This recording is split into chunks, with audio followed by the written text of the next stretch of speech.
everyone. Welcome back to Chit Chat. Before we start today's podcast, I wanted to give a small disclaimer. The contents of this podcast are not meant to hurt or offend any group of people. If it does, then we truly apologize. Let the Chit Chat begin. Welcome back, everyone. It's been a hell of a week. Been super busy with a lot of annual compliance trainings.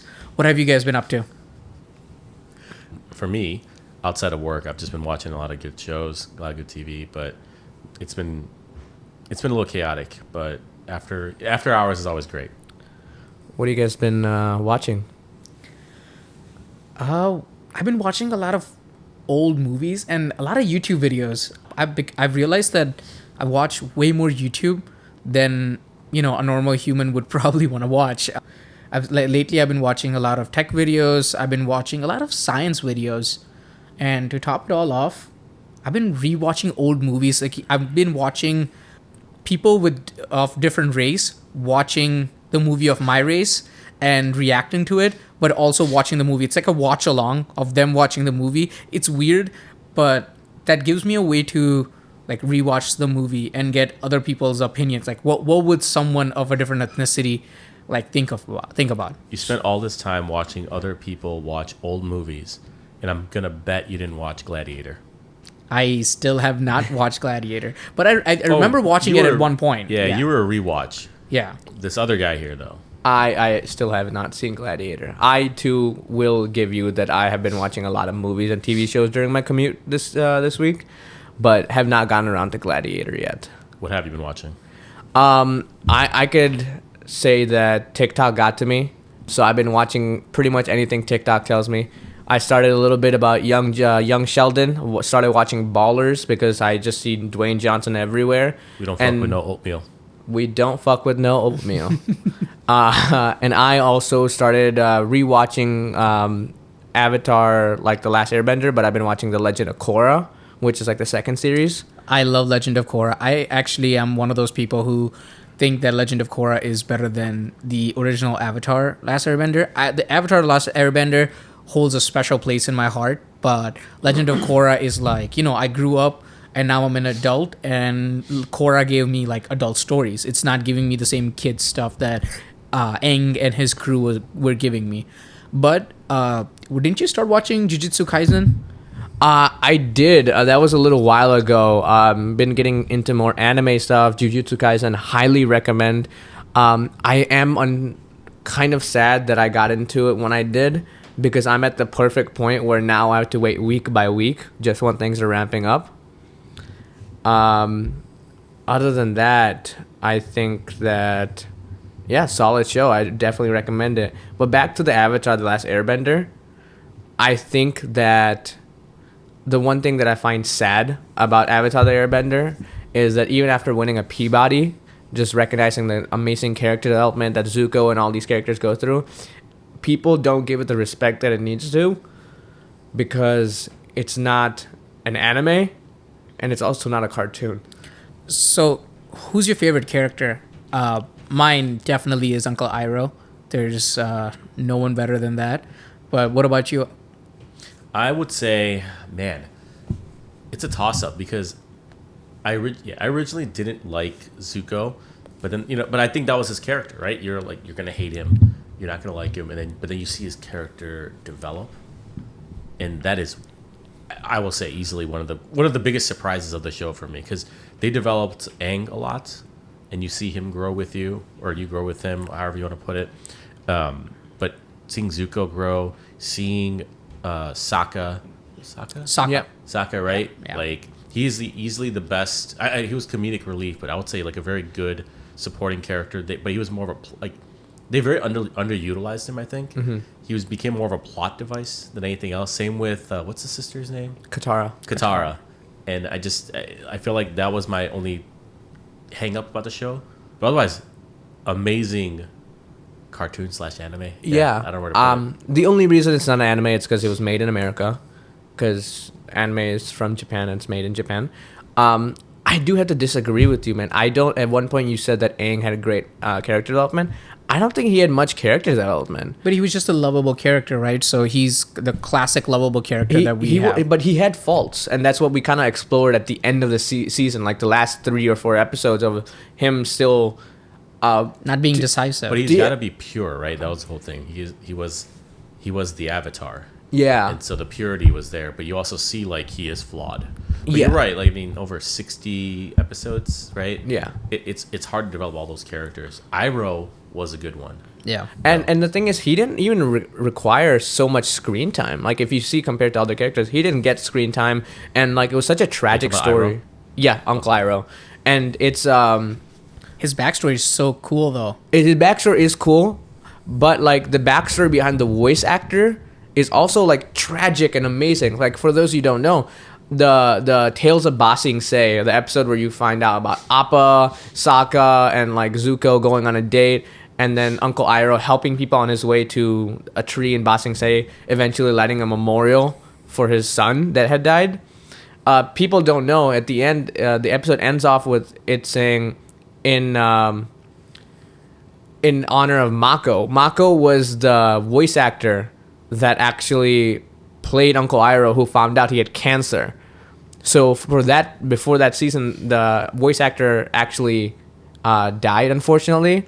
So they had to change the voice actor, and this was kind of their like homage.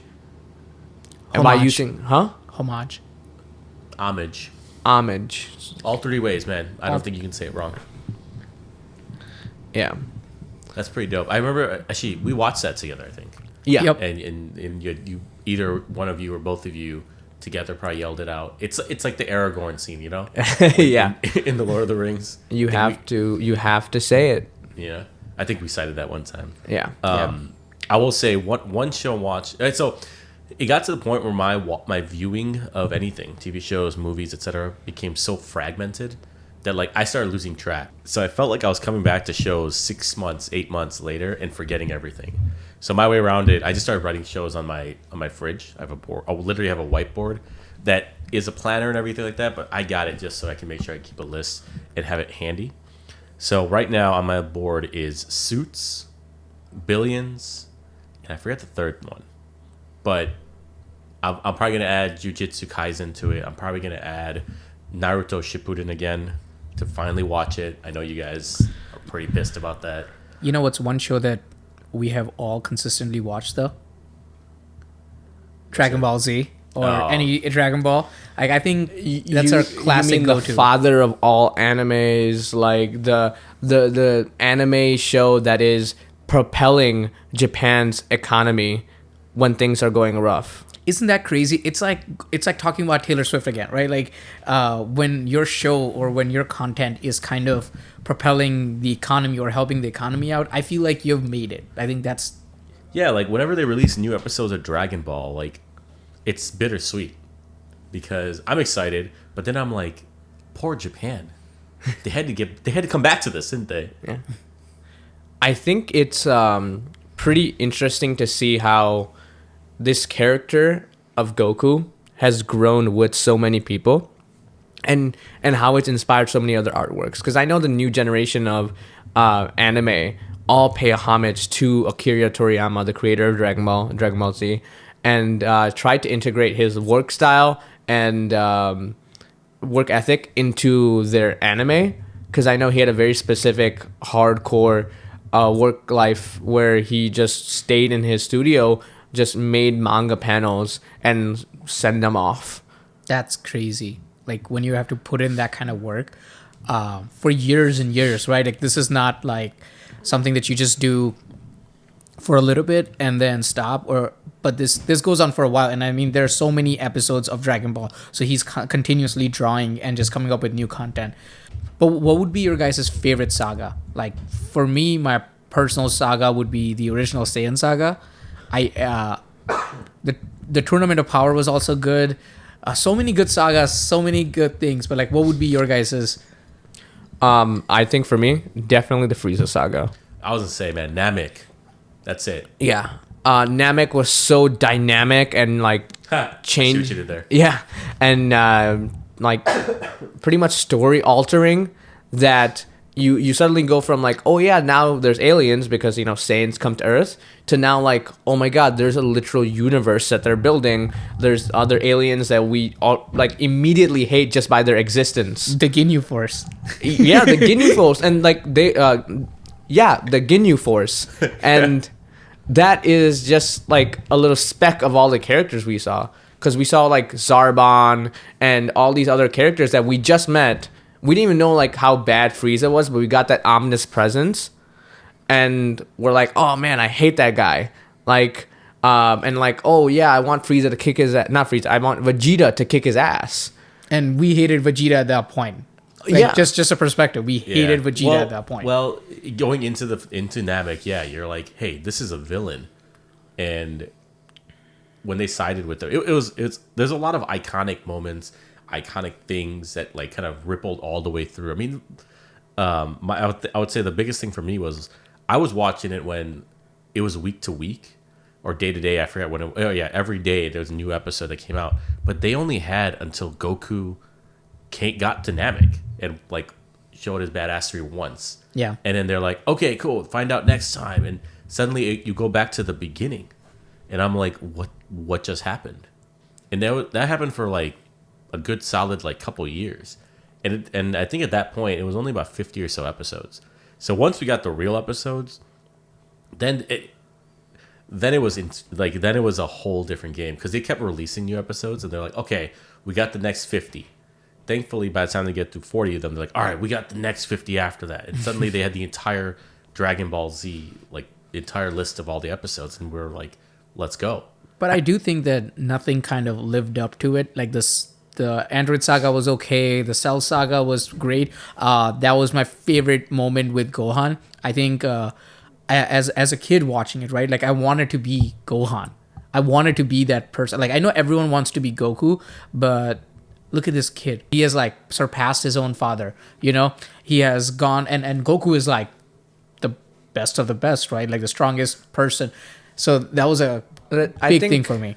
I think that's my quarrel with the DBZ universe is after the Cell Saga, it like fell off a cliff, because the whole point was, and Akira Toriyama said it, that he was trying to shift Gohan into the main character, and I think that would have been well received, in my opinion, from me, I guess, if I could say, and I think that would be a great way to pivot the show at that point in time. And they tried to bring him back with like the whole he's a Z warrior and a Z sword and stuff, but it just didn't work. Yeah, they ended up relying on Majin Vegeta and Goku fighting, which was dope, by the way. I'll say honest, yeah. Even before it was released in English, it was dubbed. Before it was dubbed, that was like we were waiting for that fight, like Goku versus Vegeta as like non-Super Saiyan, still like pretty weak, old Vegeta voice. Let's just put that into perspective. The old like. Yeah. Whatever. I don't even know how you call it. That was Vegeta voice that of. That's like, I wanna be a Super Saiyan. Yeah. The renegade like Vegeta is what like they like to call it. And like just to reference what you guys said, like the I wanna be a Super Saiyan. I think a great shout out to like Team 4-Star.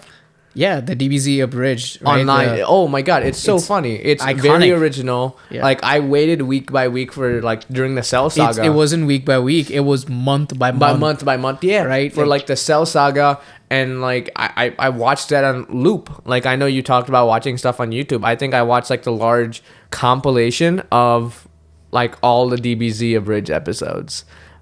Yeah, that was really cool. Not gonna lie. I've watched that so many times. I've seen the Cell Saga a couple of times. Basically the whole Namek Saga where, just Krillin just explodes and it goes like pop, and then just Frieza looking at Vegeta and just being an absolute bitch to him. Just the whole... I just love all the voice actors. Yeah, the voice actors, everyone's super talented. I also loved Frieza's character. How he was like seen as like he was the only sane one in this entire universe. He's like, that's stupid. That's very stupid. How do you exist in this world? Wait, for what? For the abridged version. That's what. In that. Yeah. And like Goku was this like really stupid person unless it came to fighting, which like then he was like a genius. Yeah, I think that was amazing work. Like my favorite part was the Krillin own count, because you always forget how many times Krillin has been bitch slapped through a house. Oh my god, you're right. Everyone just fucks with Krillin, man. And I mean, we don't get enough screen time for Yamcha, but otherwise, we know Yamcha would also be bitch slapped. Yamcha didn't even make it to the Tournament of Power, right? They didn't want him, right? That was the whole thing. No, he just didn't make it. They'd rather have Frieza, who would be stronger, right? Like Yamcha's not even. Cool. Yamcha versus Frieza. I forget. Yeah. I mean, that's easy. I mean, they never asked them even before they had the Frieza idea. They got Master Roshi in Before they had for Yamcha, and I'm talking. Right, Yamcha is easily a fourth of Master Roshi's age, right? Yeah, but Master Roshi also has the Kamehameha, so. But what about the Wolf Fang Fist? no one cares about any Wolf Fang fists. No, is it Wolf Fang or Wolf Fang? Because it sounds like Wolf Fang. I think it's Wolf Fang. No, it's definitely Wolf Fang. Yeah. Okay. I was confused for a second. Like you guys threw me off. No, but like let's talk a little bit more about the impact, right? Like I think I've always grown up in that situation where it's like, oh, you watch anime or oh, you watch like cartoons. You know, what the fuck? You're so weird. Are you talking about anime or Dragon Ball specifically? Both as of now, but I just wanted to show like the importance of Dragon Ball, because no matter like, you know, an avid listener or watcher of the series you are, even if people that don't know the genre and they're trying to like, you know, make fun of you or just talk about like trying to have some middle ground with you, no matter who they are, they know Dragon Ball Z. I agree. You know, even we make fun of this, but like, you know, the ending when it's like, will Kakarot reach Namek in time? Find out on the next episode of Dragon Ball Z. And that was super cool. And by the way, I started with Dragon Ball Z. I didn't know about the original Dragon Ball. I had to go back and watch it. Oh, same. Yeah. The fact that when they started everything, everyone knew each other and all this stuff. I'm like, I am lost. Yeah. I get what you mean. So weirdly enough for me, I was a very hyper kid. So what really spoke to me, aside from just like the amazing fighting, was like the power screams. Like, you know, when they like scream to charge up when they're angry or trying to be Super Saiyan or something. Watching that was kind of like appealing to me as like an energetic 7-year-old. And I'm like, wow, I could do this. I could turn into a Super Saiyan. And I think that's something a lot of kids like resonated with. And the impact it had on like our generations. Like actually, the strength of their voices, man. Yeah, like across our generations, actually, because like we're all at different age points. And it was oddly interactive, right? When Goku asked for like the energy for the spirit bomb, you know very well I raised my arms and I said, take my energy, go for it, Goku, kill fucking Frieza. I was ready for it. It always got me hyped up. And I mean, we're talking about like old school Dragon Ball Z, but me as an adult now watching the Tournament of Power, I had to wait week over week. I know you watched it a little late. Like I think you watched it after the show was done. Man, I watched all of Super after it was done, and I will tell you right now, I don't know how you guys did it week to week. It was insane because you would see like some fights start and some like complete saga start, and some fights will take like 1 episode, some fights will take like 3 or 4 episodes or even longer. And I'm like, what is this time? This time is so relative. It's not decreasing fast enough. What about the 5 minutes on Namek? Yeah, actually, that's my comparison. I think both of them are very relative. I think they're just trying to show how fast these people fight, I guess. But yeah, or just to show the seriousness of things. Yeah, but like just like the amazing music and all of that stuff that's happening with the Tournament of Power, it was insane. Because, you know, I still listen to like the Ultra Instinct theme music. Yeah, I literally have that when I'm working out sometimes, and it's just amazing. And I think when it first came out and I'm listening to it, I think I messaged you and I was like, hey, can you just listen to this? No context, whatever. And you're like, no, it's going to be a spoiler. I'm like, no, but you have to listen to this theme music. It is good. And the whole problem was like that showed up all over TikTok, right? And it was like when the trend was when the Ultra Instinct kicks in at the wrong times. And like, you know, people were like, they'll be cooking something on the stove, the thing falls off and they grab it. And it's like a hot pan. It's like a hot pan, something, cast iron, whatever it is. They catch it, and then regret sets in. Yeah. And I'm like, I think I know what's going on here. Yeah. But I don't know what's going on here. But then there was also another trend of, do you remember the Kefla fight of the Kamehameha, like dodge, like, Yeah. using that Ultra Instinct Goku, sliding it through and then just going like Kamehameha in like 3 Easily different probably angles. one of the dopest things I've seen. So people started using that trend. They would just put text over the characters. Like Goku's character would have something like "my back problems," and then like Kefla's character would be like, Posture adjusting, like brace or something. yeah, brace. or like a chiropractor that breaks my back, stuff like that. But like, as we like in the conversation, we noticed that like we watch this through different times of our lives. We still watch it and keep up with it, and just we mentioned a little bit about the impact it has on the Japanese economy. Like, let's talk a little bit about like the overarching impact that this show had on our lives, and not just ours, just like everyone's life. It's such a big part of everyone's life that like people name their kids Goku, right? Like a specific story that you told me, it's like when you were a kid, like when you would be upset or your brother would be upset or your sister would be upset, your parents would come home and be like, oh, like what happened to Goku this time, or something like that. Just the impact of like through generations and through countries, people know this one character. Yeah, that's really wild. But something you said really triggered me. People naming their kids after a show character, which is very similar to what happened during the Game of Thrones seasons, right? Yeah, lots of kids named Khaleesi. Lots of kids named Khaleesi. Oh man, that didn't age well, did it? Also, Arya. Neither did the kids in King's Landing. Yeah. Did because what was it? Oh my god! Wow, Sansa, Arya. Actually, there's a random EDM song by Sansa. It's not actually Sophie Turner. That is dope. I can't tell you what it is. I don't remember what it is, but Wait, do you know what's going on with Sophie Turner right now? Like, it's pretty famous right now. The Queen of the North, Sophie Turner. Yes, Queen of the North, Queen Sophie of Turner. the North. Oh man.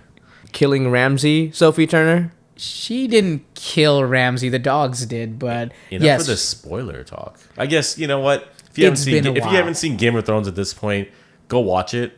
But you're never gonna watch it. But dude, realistically. yeah. There's a whole nother series, like a prequel series is already out, like House of Dragon. Like I think at this point it's fine to talk about the show. Yeah, but talking about Sophie Turner and Joe Jonas actually just filed for divorce. Camp Rock Joe Jonas, Yes, Camp Rock Joe Jonas. like Joe Jonas from the Jonas Brothers. Joe Jonas, Yes, Nick Jonas's brother, Joe Jonas. like Kevin Jonas's brother, Like Joe Jonas. Priyanka When you- Chopra's brother-in-law, Joe Jonas. Yes. So wait, Wow. when I talk about Jonas Brothers, your favorite Jonas brother is obviously Nick, right? Can we Kevin. all agree? Kevin. He's not here, man. You don't need to. You You don't don't need have to say to. it. Yeah, you don't have to say he's your favorite. Somebody He's not here. has to mention Kevin. I mean, I do agree. That's how they broke up the last time. No one gave a shit about Kevin, and he. Wait, he was in a band with them? He was in the band with them? I knew the Jonas Brothers existed as a band together, and they were in a couple Disney shows. I think they had a show, not only this Camp Rock, which was another show I didn't watch, but I think they had another like Jonas Brothers show, right? Yeah. Yeah. So I think Joe Jonas was actually dating Demi Lovato at that time, and they broke up, and it was all during that time. Sorry, and, Joe Jonas. Sorry, Joe Jonas. Yeah, that's what I meant. Yeah. Yeah, he was okay. Yeah, he was dating Demi Lovato, and I think that didn't work out, or was it just friendship? I'm not sure, but like there. So there's a lot of rumors about the relationship of one of the Jonas Brothers with Demi Lovato. I think what ended up happening is like they were close, they dated, but I think at that time when like the Jonas Brothers were shooting the Jonas Show, that's what it was called, in like 2009, they were heavily backed by Disney. Like they really made it big. They were selling out tours. They had the Camp Rock movies, like 1, 2, and 3, I believe, and all of them did phenomenal. It was like the revamp after the High School Musical series. You know what I mean? So they actually went out and dated a lot of stars. Like they, I believe that Joe Jonas dated Taylor Swift. Yeah. Yeah, I was just looking at that. Man, my man is... Joe Jonas is a silent Pete Davidson. Yep. The man's got a list. It's funny because after the divorce, they just I think TMZ just spotted, or someone spotted, Sophie Turner with Taylor Swift Wait. at her concert. Wait, divorce? Yeah, they got divorced. Oh, I did not know that. They got divorced in to September 2023. I mean, they filed for divorce, so I don't know if it's completely done yet. And they said it's mutually decided, it's amicable, but they all say that. They got kids, right? Or They got have two right? kids. I was today years old when I found out that I they had two kids. I knew they had one. I wasn't sure if the other one was born or if she was still pregnant or whatever it is. But it looks like they got two. Yeah. There's a lot of controversies around it. They're saying that, they seem so happy together. Some fans are saying that, but the other fans are saying that they were just completely different lifestyles, or at least that was a statement that I think Joe Jonas put out, that we live a really different lifestyle. I like to be home, and I'm like an introvert, and Sophie is like, the queen of the north, so she likes to party. I also would like to say, like, I think there's a significant age difference. Not significant, but there is a big age difference. I know Joe Jonas is 34 years old and Sophie Turner is 27, and they met. I think they met a while ago before they had two children, right? So being in your early 20s and settling down and not having, and like coming off of a big show like Game of Thrones and being like loved worldwide, to kind of settling down, I get that lifestyle change. Like, I understand it. And I also will say mid-20s versus, because right, like she would have hit 25 when he was 32. That is significantly, like, that's a significant change. You go, like, when you hit 30, something breaks, right? Something breaks in your body, and it's maybe breaks or cracks, and you don't want to go out as much. You become more of a homebody. And I remember 25. Man, I was out all the time. I was like, I was driving to go out, or driving distances to go out. So I get it. Like, if the lifestyle doesn't match, that's gonna be a problem, because I mean, your week is dedicated to work, and they're very big personalities. But what is Sophie working on right now? I'm not aware of anything. Getting her groove on, I guess. But yeah, I don't know. So according to like people.com, they met in 2016. Yeah. So 2016 is like 7 years ago. So she met this man and was in a relationship at 21 years old. This is significant time. They got engaged a year later. But that's a valid point, though. She was I mean, a college kid equivalent, whether she was in college or not. 7 years ago, 2016. When did Thrones end? 2017? Yeah. Or 18? 2018, I think. 2018, yeah. But they were engaged in 2017. It was 19. Yeah, it was 19. Because it was the same weekend as Endgame. I remember that. Yes, it was 2019, May 19th. Or the same year as Endgame. Yeah, that was a wild month because we had the Game of Thrones ending and then Endgame coming out. Yeah.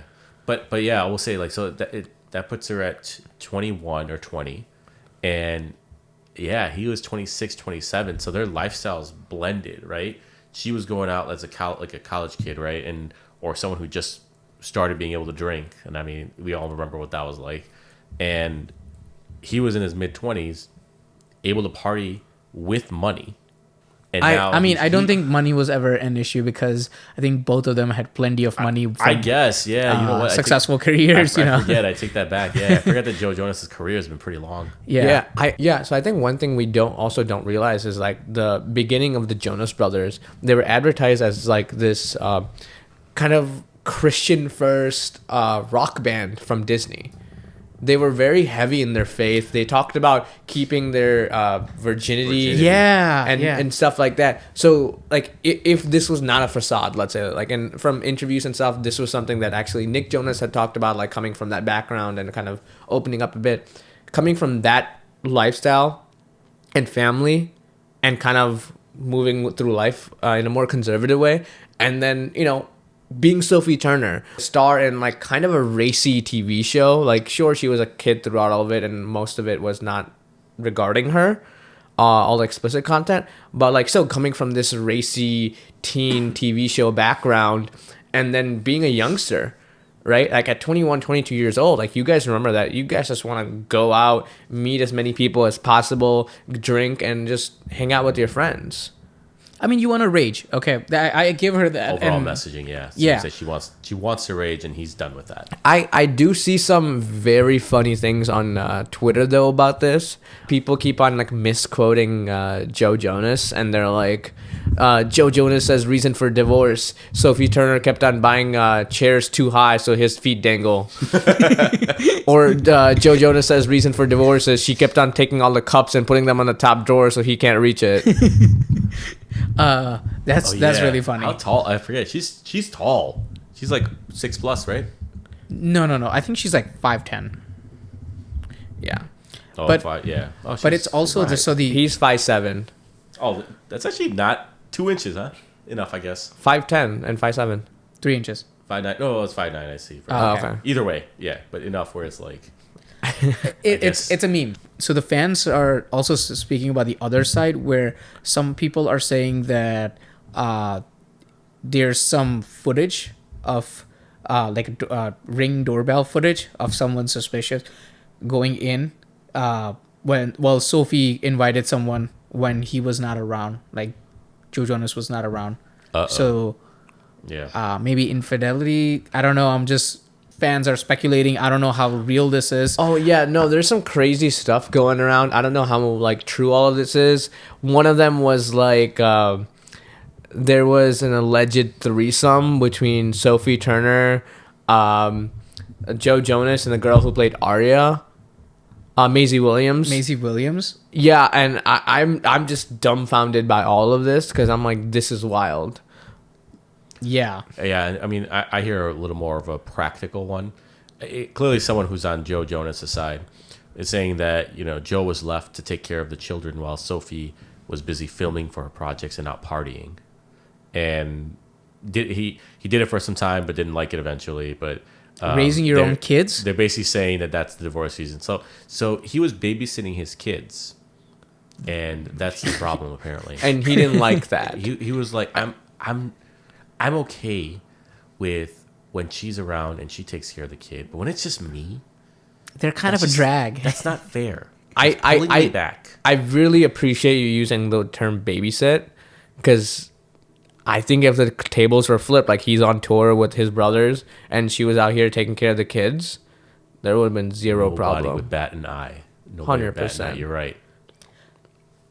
Wait, but that's just crazy. I'm just trying to wrap my head around it. So the issue is that she had work and projects to work on. So she Allegedly. was doing that. But don't these people have nannies? I think their combined income is well above, I where think regardless, right? Regardless, the messaging feels weird. Is that like you're a Jonas brother, right? Or you're Sansa Stark or the Dark Phoenix or whatever, right? You have an image to maintain. You have a career that you want to keep going, right? They're both big. I mean, I'm sure they have big careers, right? Demanding careers. I'm of the mindset of like, if that's the case, why are you in such a rush to have kids? yeah, two kids. You know? I mean, okay, it And makes maybe sense it was an because accident. Maybe there were accidents, but I would say, man, like if you're not ready for it, that's not the time, right? Like, I mean, I think it comes from I think this is one of the things of being a child star, honestly.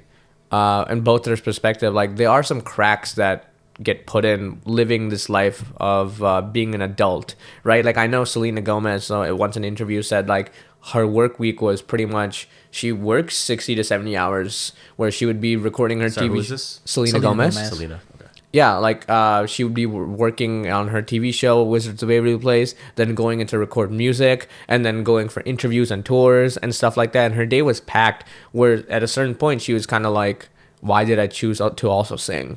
Right? So seeing like being an adult in your teen years or preteen years, I would say leaves a little crack and makes you like kind of compare yourself to the older people around you. So your life is automatically fast tracked, and I think that's the problem that these people ran into. Yeah. wait, so how is Priyanka doing that with Nick, right? Because Priyanka has a pretty successful career in Bollywood, and What has she done lately, though? she had a Prime TV show. Yeah, but even that was Quantico, right? No, not Citadel. Chronicle. Oh, Citadel. I forgot about that show. With, Citadel on Prime. Was it Richard Madden? Yeah, Was he Richard there with Madden. her? Yeah. Any of you guys watch that show? I did. How was it? Don't watch it. Don't watch it. Oh my god. It was kind of boring, to be honest, and just like I think they wanted a season 2, so they just dragged it out, and they're trying to build a universe because they're supposed to be like I think a Italy version or France version of this, and then there's also an Indian version of Citadel, and they're gonna be like with different characters from those specific regions. Is this based on a book or something? No, this is they're just creating something from scratch. They basically just want like a spy verse kind of a thing. I don't know. I'm not a fan of it. I just didn't like it. I wouldn't recommend it. Regardless. I think it's, again, Joe Jonas and Sophie Turner. I think it's a battle of personalities, right? I think sometimes they just won't last. And like when you bring up Nick and Priyanka, I think they met at an older age. They're very similar in that sense, I think, where they're like not trying to party. Well, Priyanka's like a lot older than Nick. Yeah, but like, you know, that's more of the lifestyle that the Jonas brothers kind of grew up with from what we've seen, right? But so I mean, I guess there's a lot more to unpack in that relationship with Nick and Priyanka. Well, Nick is Jijaji. With Nick Jija, yeah. Nick is Jiju. India's Jijaji. I think that's an achievement of its own. But dude, I will say this, man. Like, let me take a step back, right? With Joe and Sophie, there were a lot of similarities. And so suddenly the differences and all that stuff kind of fade away pretty quickly, and it's not as interesting. I don't know. Maybe that's what it is. But with Nick and Priyanka, I mean, she was introduced to an entirely different culture, though she kind of grew up in it. I think she's from Boston. Grew up in Boston. Well, she went to high school there, but she didn't grow up she grew up in India, but she just went to high school. Fair enough. But Nick was introduced entirely to the Indian culture, which is huge, right? Like, well, you come from a market where everyone knows your name, and then you go into a market where everyone knows your wife's name. Mm-hmm. Anybody and everybody knows who Priyanka Chopra is. Yeah, and I mean, especially I think now people are taking that in account, right? Like, I mean, more and more Western culture is watching more Bollywood stuff, so Priyanka's reach is gonna even grow even more. I mean, RRR won an Oscar, and a lot of stuff happened with that. How did that get so? So I'm just thinking like other broad like Indian movies that showed up or Bollywood movies that showed up on Netflix. Like none of those caught steam quite like RRR. Was RRR produced or like created by Netflix? No, it was not. This was S.S. Rajamouli's creation. He also created 2 other epics like Bahubali 1 and Bahubali 2. What's going on in India right now is a lot of the South Indian movie industry, the Telugu movie industry, is basically they were not considered proper industry. Bollywood was considered the big dog of movie industry in India, but there's Bollywood stories just kind of started going downhill. It did make a comeback. I think for a lot of last few years, Bollywood struggled a lot, especially since the pandemic. But I think Shah Rukh Khan's Pathan made a big impact. So going back to the South Indian movies, they started to basically get writers and directors and kind of Bollywood and South Indian industries kind of making these pan-India movies, which are pretty cool. And I think there's like another trailblazer that's going on. Would you say this is unifying India? Yeah. It actually is. I do think that within Bollywood, Punjabi culture was always embraced heavily. Yeah. So like you could say like, Hindi, like Punjabi, like these kind of traditions and stereotypes were already included. And now with bringing in or kind of getting inspiration from Tollywood, and like getting all these Telugu and Tamil writers, I think what's happening is that you're bringing in another part of India, and it's a different sort of feel because you're watching beloved actors like Shah Rukh Khan and like Deepika Padukone and like kind of making it so that they speak to a different audience in a different way of storytelling because Tollywood does have a very specific, elaborate way of storytelling. Their art direction's so insane. You might have a guy who throws a car at somebody. Yeah. So some of the South Indian movies go absolutely wild, right? Like they go crazy. I think my favorite and like one of the most ridiculous ones that I like to talk about is named Ega, and then like the Hindi version is Spell it. Don't know how to spell it. but the Hindi version of it is called Makhi.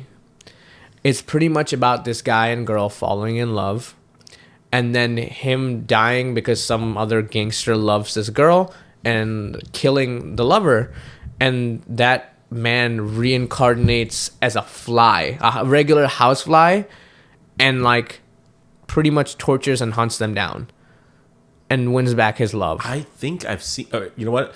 I think I've seen most of this movie.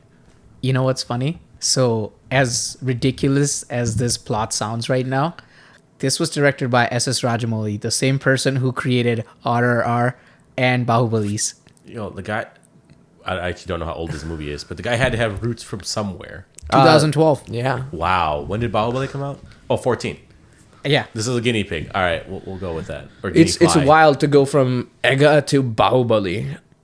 Again, Bahubali, if you haven't seen it, an epic movie of like just cinematic like proportions where like sound, music, backgrounds, acting so out there, so dramatic, so vibrant that like you have to love it. And I love that the story kind of takes a backseat, the main story that you start off with the flashback, to a point where like in the last 15-20 minutes I didn't know there's gonna be a second part, so I'm like, how are they gonna wrap this all up?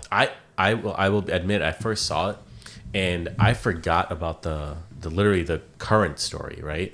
The flashback was insane. And then, you know, you flash back to the present, you hear like, you know, the cliffhanger, and I'm like, I watched it with you guys, right? And I was like, wait, when's this next movie coming out?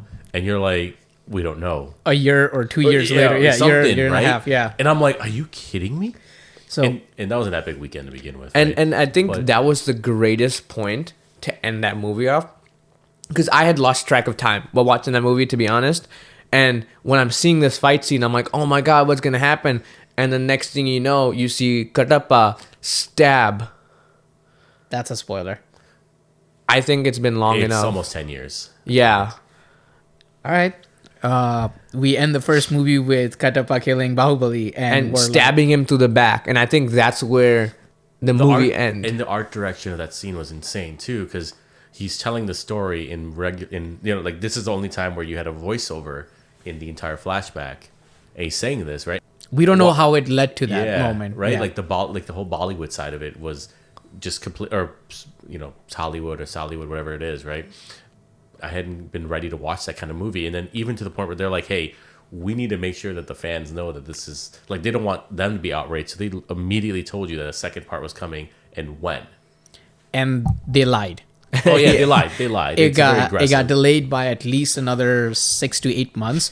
And not just that, right? So the anticipation for Bahubali 2 was so crazy. This was a South movie, but even in Bollywood, the dubbed version was the highest gross earning movie for Bollywood.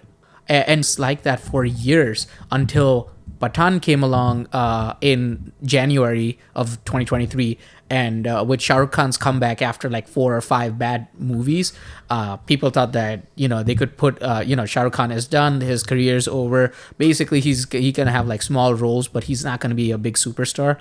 But he made like a big comeback, and then now he's making an so Pathan broke all the records.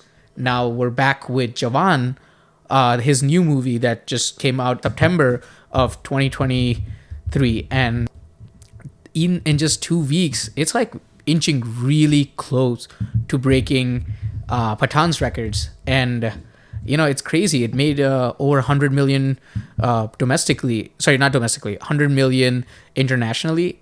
$100 million is a lot of money when you convert it into For a India's Bollywood economy. movie. Yeah, for a Bollywood movie, it's incredible. I mean, it's hard to like compare it to U.S. releases, like Yeah. like Hollywood releases, but yeah, like I mean, we saw it, right? All of us, all three of us have seen Yeah, it. Yes, I saw it. we've seen it. Right, and so I mean, it was a good movie. I enjoyed it. There was a lot of commentary, right? That kind of went over my head just because I don't follow Indian politics or, you know, any of that kind of stuff. So apparently there was a lot of subliminal messaging or even direct messaging at points that resonated with me, but I didn't fully understand the full impact of it. But yeah, maybe you guys know more about it than I do. I honestly think that the movie basically had some really good content, and a lot of things were happening, right? Like I think Atlee is a really great director. I really wish that they broke it down into two movies, right? I think this would have been a great two-parter, like we were talking about Bahubali, right? And this is definitely spoiler talk. So just if you haven't seen Jawan, I would say that when the second Shah Rukh Khan or the older father Shah Rukh Khan shows up at the end, I think that would have been a good cliffhanger because we don't know at that point like what's going on with his character, right? I think I do agree because I think I actually talked to you after I saw that movie, and what I said was that I just felt that the story was really rushed. I think the movie for what it was, which was like a Masi movie is what they call it. I think it was super cool. Like the entrances, the songs, the music and like The background music. the background music, the lighting, amazing. Like you were in there with Shah Rukh Khan. Like you were here to bask in his glory. And you Right. know, he could be in any, like he had a lot of costume and changes in looks in this movie, and he could be literally in any of those looks, and he looks spectacular. Like I liked all his looks. Yeah, and I think it was like ridiculous at some points, and like we all knew this going into a movie like this Masi or like you know, or just like a From a director who's known for some, you know, extraordinary extravagant physics, things. Yeah. No. I would call it his own physics. Yeah, right. I think if we did, I personally thought that it was too rushed story wise, and I told you that right after I saw it, and that's why I like your suggestion of I wish it was two parts, because in the first part we could have had a lot more development of Shah Rukh's character, maybe like the Nantara and his love story, like the Azad character, right? Like the Azad guy. yeah, or like The love story. and so, then so it comes back to the whole thing. It comes back to the whole thing, and I see this with Japanese works too, anime, and maybe even like Korean shows, right? The directors there don't trust their audiences, right? So for us, for example, like you know, how many times have you heard me say it with any kind of show, like you know it's Japanese, just even if it's dubbed perfectly, like some random American or you know, perfectly without any kind of an accent talking through it, you're like, this is anime or something like dubbed because over explanation, and I think it's known, right?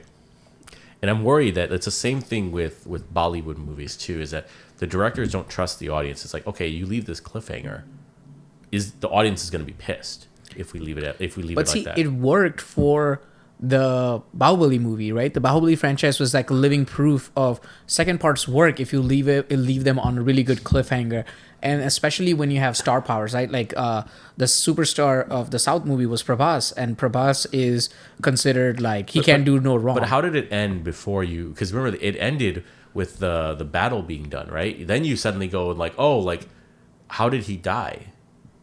And then you find out that it was Kattappa who betrayed him, and then you're left with the cliffhanger. But you had like a conclusion to the story, the flashback, brought back to the present, and then you have that cliffhanger. We did not have a conclusion. we did not. The battle ended, right? He was named the king. He was named the king, but he died. We didn't know about like the second half of like what happened. Why did it cut up like that? So that's the overall story didn't end, right? The overall So- story didn't end, but you know that he was. You find out that he was betrayed by him after all that, but that doesn't leave the audience as upset or whatever it is if you introduce something and you are literally in the middle of a story that isn't resolved in any way, and you're now like, hey, let me wait.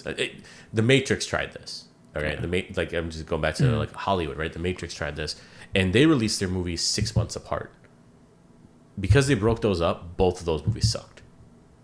Like, So the way I would have done it personally would have been, I think we had a lot of people in this, right? Like the cast was so wide. Yeah. We had the 5 girls who were with Shah Rukh, and then we had Nantara's character, which was basically the cop who's out to get him, right? And then we also have Vijay Sethupathi. Who's like the big bad, right? So like Thanos, we could have kept building him up as the big bad, and his brother who died in like basically at the halfway That scene. point.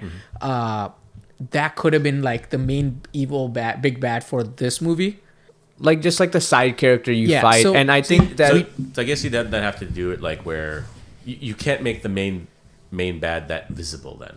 Because the brother was kind of like it felt more like an ancillary character that showed up. Yeah. And then like he was, because again, spoilers here, he went on like a vacation or he was away for some business. Maybe that was when he went to Russia. And Yep, that's what it was. And then his brother came in for a raid and died, right? And I'm like, I didn't connect with them. I didn't think if they rewrote a lot of it, I'm sure you can I make think it if work. they That's what I'm saying, extended, yeah. Make it work. I think that if they extended the story and made it like that, and I also disagree. I don't think that needed to be done. I think the main big bad could have stayed. I think the whole thing was, to your point of like, oh, how do you get people back? I think the way you get people back is like if it's a suspense of like, yo, who is that? Or like, is that his dad? They will always come back. They will come back, and I think they'll come back even more excited because, Prabhas was like a sweetheart in Tollywood. Like everyone loved him. He was a great actor. But now in Jawan, you have Shah Rukh Khan. Like he is the star to the stars. He is globally known. This is a man who has his name written on the tallest building in the world every year on his birthday. He has pull. Oh, he has pull, 100%. I think he has a lot more international pull, and obviously people in India as well. I'm not worried. Like I know how I'm gonna use the word illogical and die hard people in India are towards their celebrities, right? I mean, it's evident in not only in pop culture, but even when you go to the movies. I mean, how many times did we hear people yell every time Shah Rukh showed up on the screen? Oh, it was insane. Single time. And I think I have not experienced that with American movies outside of Endgame, right? It gave me the Endgame, like Avengers Endgame kind of vibe when people, Falcon says on your left, and all the Avengers show up, and just you get the screams and the cheers and things like that. I have literally not felt anything like that since then. And this was really cool. Like even with Pathan, I heard people screaming, and with Jawan as well. And it's just like one man has so much pull and love. I think I'm not critiquing Jawan. I think Jawan's great, but honestly, what I'm talking about is I just wanted more of Shah Rukh Khan. That's all it is. They had a really good concept. They had a bunch of social justice thing going. So yeah, those are just my thoughts. Yeah, like aside from the crazy numbers, like you could see why they did crazy numbers, right? And it's not just Shah Rukh. I think the movie itself was good. Do I think if it was some lesser known character, I would have watched this movie and loved it as much? No.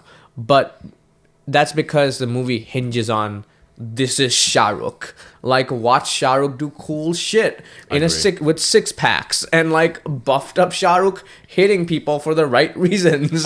Also, guys, like don't get me wrong, like Shah Rukh as an action hero is awesome, but like it was a shock for me when I first realized that this guy who was a chain smoker, super thin, like I don't know, man, I was worried like about his like livelihood, for lack of better words, like whether his ability to live. And then like I see Happy New Year, garbage movie, but you see Shah Rukh and I'm like, wait, when did Shah Rukh get jacked? And now you see him as like this incredible action star.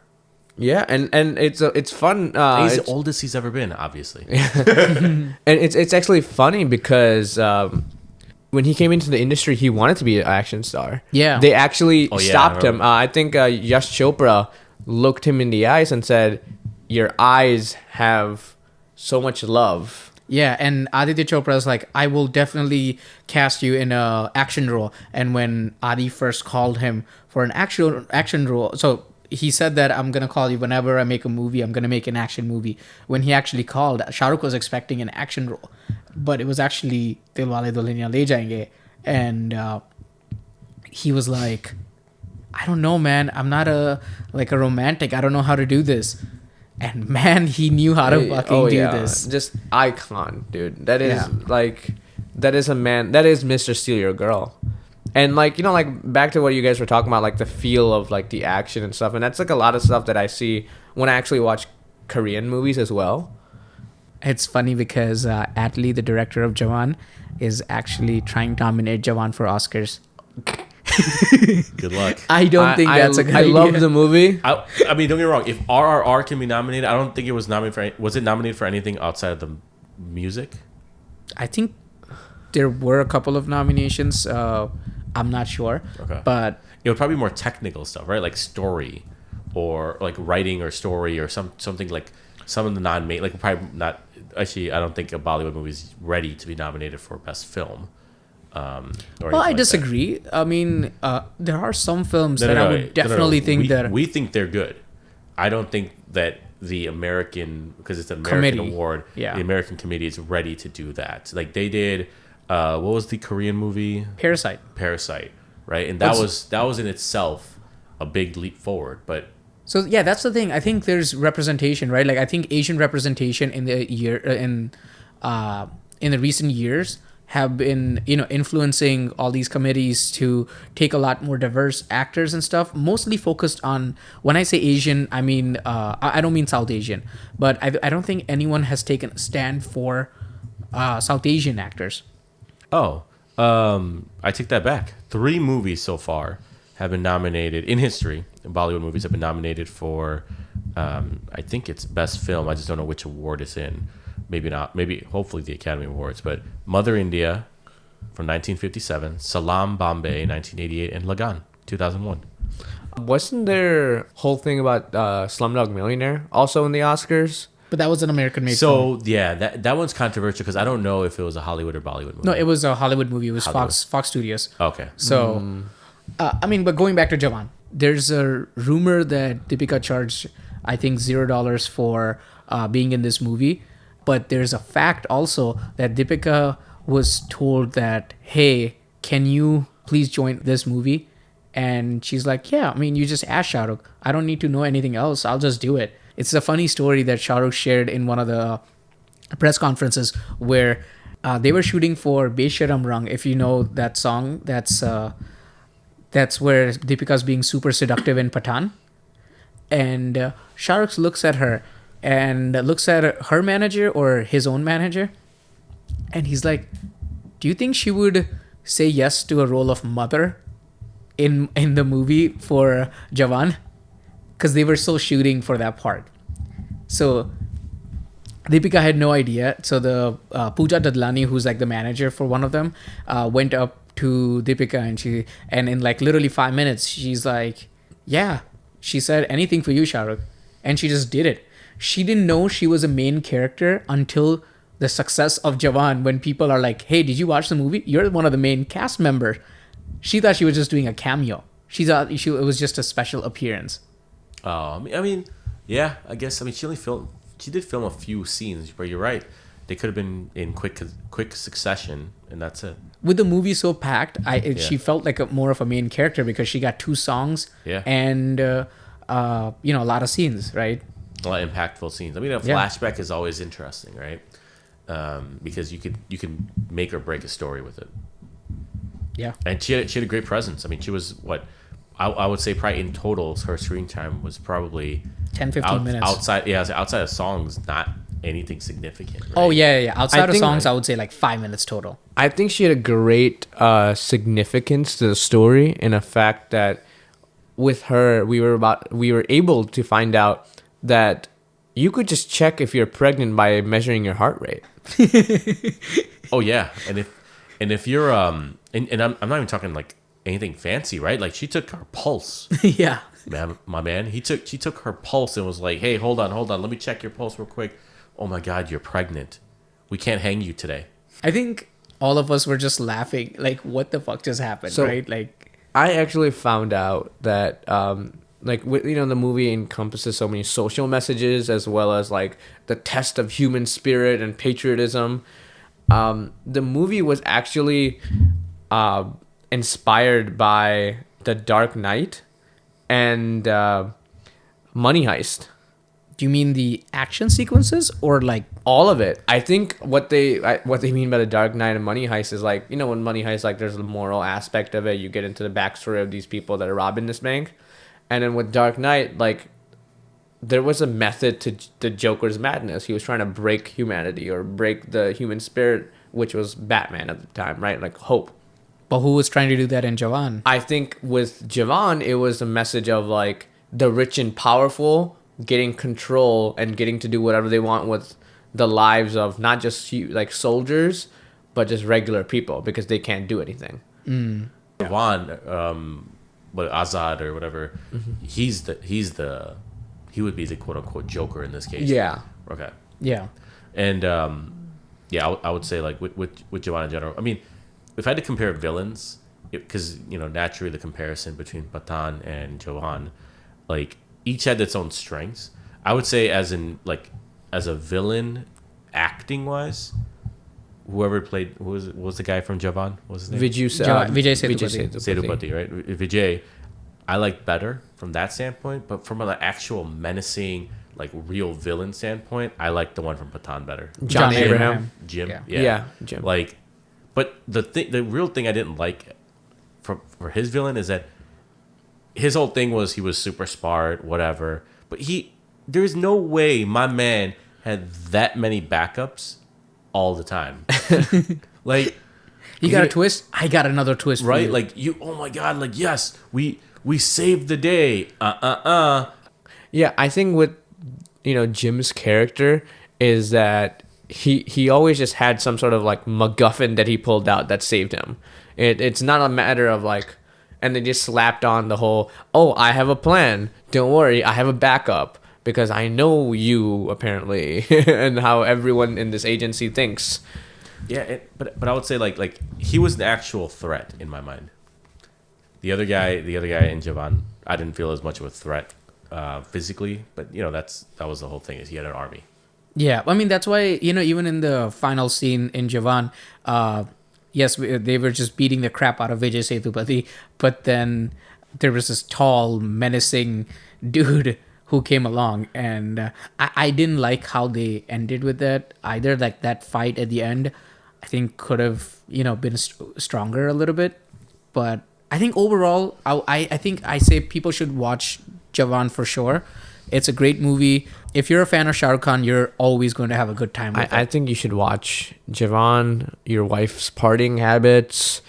Babysit your own kid. Yeah, like babysit your own kids, and don't let TikTok influence what shows you watch, because you will never finish them, and there'll be just a plethora of new shows that you're watching. Except when it's Dragon Ball Z, and that's always a good show. Or Avatar: The Last Airbender. Both great shows. Or apparently Legend of Korra. Legend of Korra is GOAT. Okay, well, on that note, I think it's time to hit the hay. So, goodbye, chitheads. Until next time. See ya. See y'all again.